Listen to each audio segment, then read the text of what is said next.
সম্পত্তির কারণে বাবা ও মাকে মারধর ও হুমকি দেবার অভিযোগ উঠেছে ছেলে ও পুত্রবধূর বিরুদ্ধে। ঘটনায় চাঞ্চল্য ছড়িয়েছে নরেন্দ্রপুরের খেয়াদহের উচ্ছেপোতায়। পুলিশ সূত্রে খবর, খেয়াদহের উচ্ছেপোতার বাসিন্দা দুলাল সিং ও শান্তি সিং সম্পত্তির প্রায় সবটাই ছেলেদের লিখে দিলেও বসত বাড়ি এখনো নিজেদের নামই রেখেছেন। সেই বসত বাড়ি যাতে লিখে দেওয়া হয় তার জন্য বাবা ও মায়ের সাথে খারাপ ব্যবহার করার অভিযোগ ওঠে মেজ ছেলে লখাই সিং ও তার স্ত্রী মেনকা সিং এর বিরুদ্ধে। এমনকি প্রতিবেশী এক পরিবারকে ডেকে নিয়ে এসে বাবা ও মায়ের বিরুদ্ধে নির্যাতন করার অভিযোগ উঠেছে। ঘটনায় পুলিশের কাছে অভিযোগ জানিয়ে ছেলে ও বৌমার বিরুদ্ধে উপযুক্ত ব্যবস্থা নেবার দাবি জানিয়েছেন বৃদ্ধ মা বাবা। ঘটনার তদন্ত শুরু করেছে পুলিশ।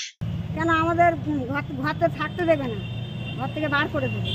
যেটুকু আমার ভিটে বাড়ি আছে সেইটুকু আমাদের সেইটাই দিতে হবে, সেইটাই চাইছে।